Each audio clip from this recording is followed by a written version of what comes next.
Voltamos a apresentar o programa Políticas, aqui pela TV Nova Nordeste, conversando hoje com o escritor e poeta Chico de Assis.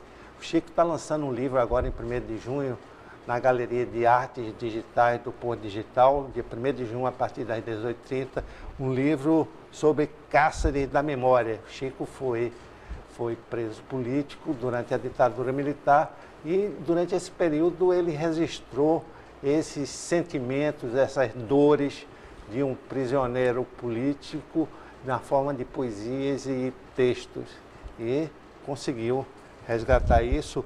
Daqui ele, inclusive, trouxe até os originais do que escreveu durante a prisão numa máquina de escrever, datilografia, datilografando os textos. São facsímiles dos textos, a gente pode ver até a forma irregular do tipo da máquina de escrever, vocês vão perceber isso tudo, né? Mas no bloco anterior a gente finalizou com uma pergunta a Chico durante o período, os 9 anos, 8 meses... 9 anos, 9 meses, 4 meses, 27 dias e 12 horas. 12 horas em que esteve preso, tanto inicialmente na Casa de Detenção, hoje Casa da Cultura, e depois no presídio do Barreto Campelo, em Itamaracá, juntamente com um grupo de prisioneiros políticos.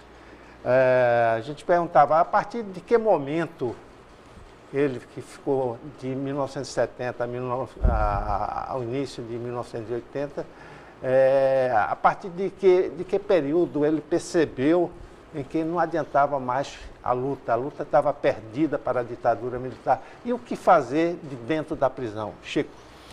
Não, veja, nós fomos uma reação, talvez única, de forma objetiva, ao que se implantou no país com o golpe militar, civil-militar, de 1º de abril de 64. Ali se fecharam todas as condições de participação legal.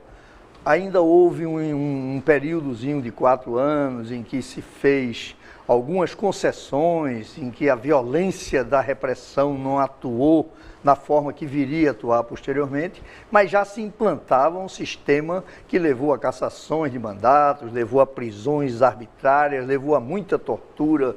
Tivemos casos de torturas durante mesmo esse período em que se considerou que era a ditadura mais branda.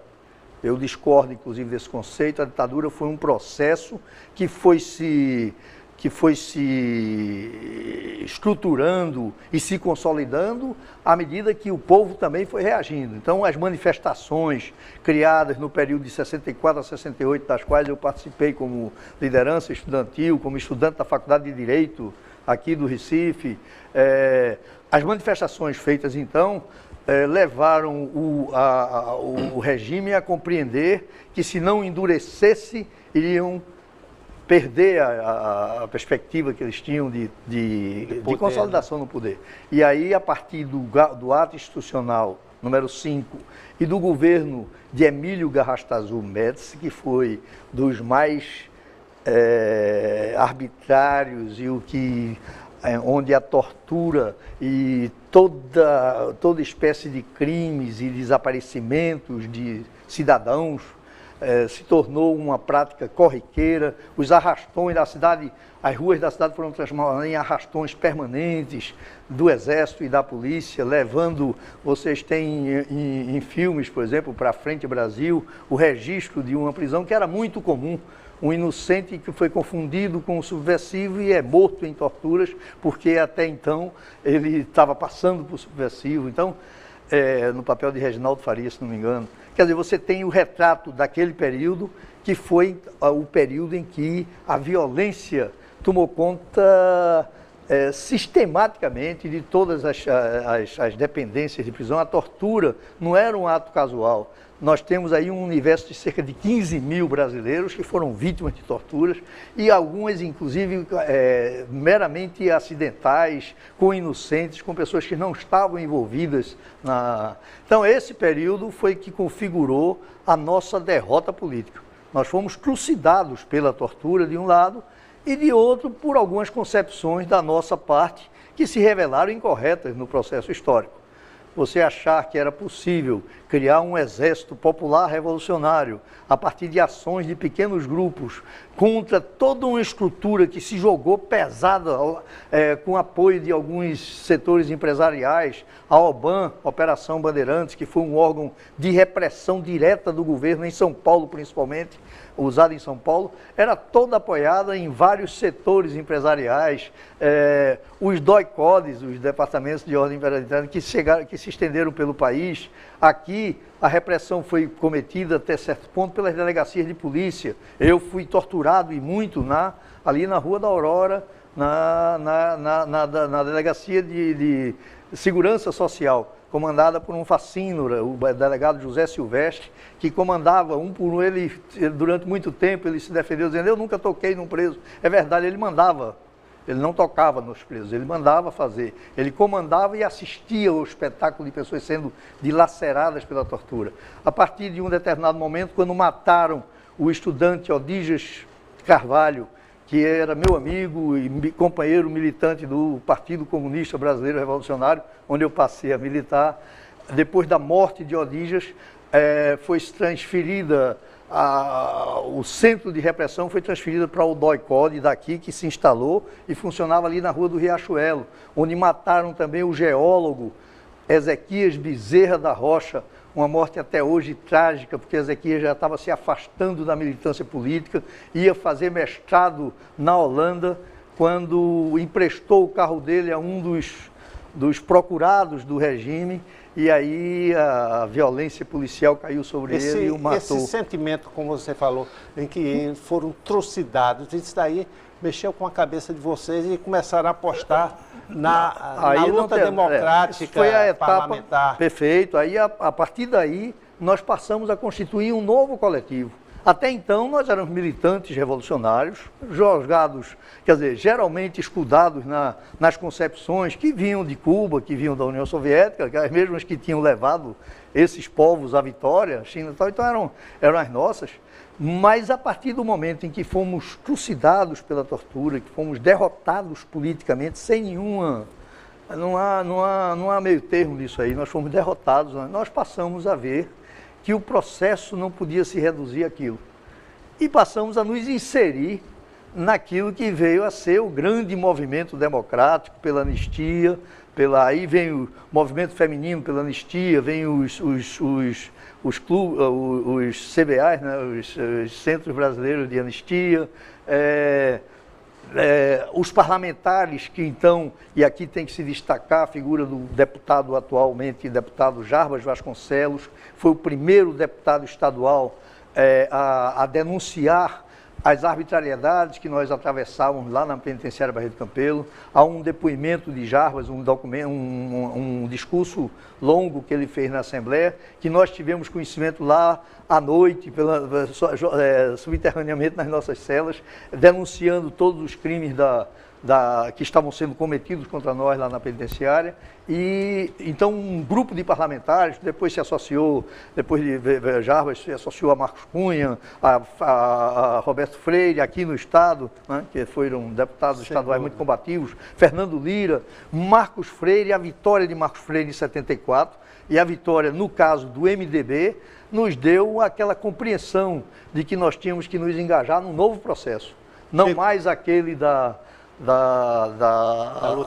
luta armada, não mais aquele da implantação do socialismo, mas sim um processo que levasse à democracia, que é esse que nós estamos vivendo até hoje. Chico, com muito esforço e muita luta. Dentro desse processo da literatura do Cáceres, né? Você escreve aqui, Cáceres da Memória, escreveu muita coisa nas prisões. A gente tem as memórias do Cáceres, de Graciliano Ramos, e também tem memórias trágicas, né? O Adolf Hitler escreveu Minha Luta no Cáceres. Antônio Gramsci escreveu o direcionamento do comunismo também no Cáceres. O Cáceres estimula a imaginação? Veja, você me ajuda aqui a fazer um lembrete que eu ia esquecendo, tenho que fazer, o título. Ele me foi sugerido por um grande amigo, meu advogado, meu amigo há 54 anos, meu advogado durante quase todo o tempo de cadeia em que eu vivi. Foi advogado também do Conjunto dos Presos Políticos, o advogado Paulo Henrique Maciel. ele estimulava muito a publicação dessa história.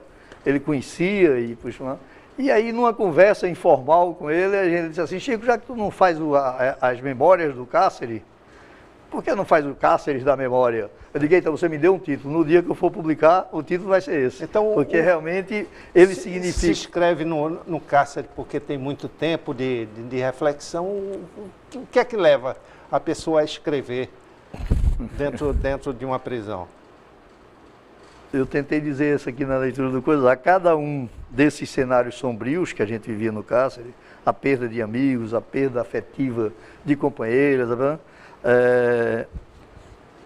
se esvaía um verso espasmódico. Era a literatura cumprindo o seu papel maior, que é de recriação da vida e de enfrentar a mesmice. Mas aí não passou também a ideia de escritos políticos, orientadores, como... Na cabeça de alguns companheiros, sim. Na minha, eu sempre tive uma vinculação maior com a ficção mesmo.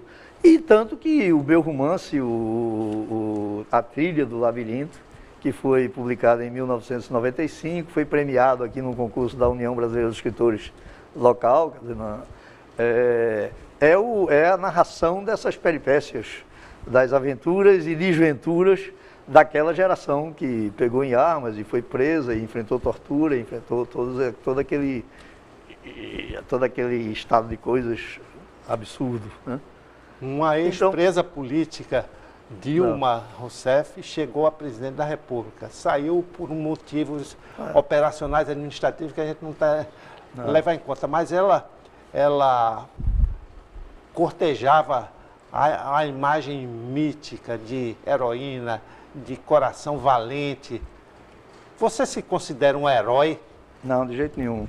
Mas um adendo aí a essa expressão de coisa, o comportamento de Dilma e a sua postura na época da ditadura e na época da prisão foi digna de todas as boas notas, e ela foi realmente uma figura muito firme na defesa dos ideais e das ideias que ela defendia. O que veio a ocorrer depois, isso aí não estou entrando no mérito da história. A questão é a seguinte, porque ela faturava isso como uma heroína, né? Veja, me parece que isso passa mais pela utilização da mídia.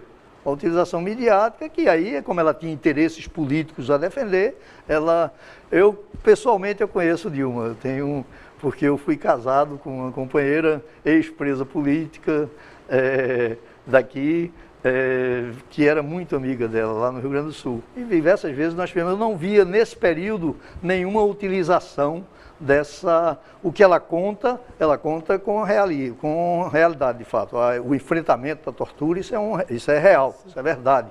Agora, a auréola que tentaram dar até com aí é outra história. Eu particularmente não acho que haja heroísmo da nossa... O heróico é você sobreviver num dia a dia como aquele.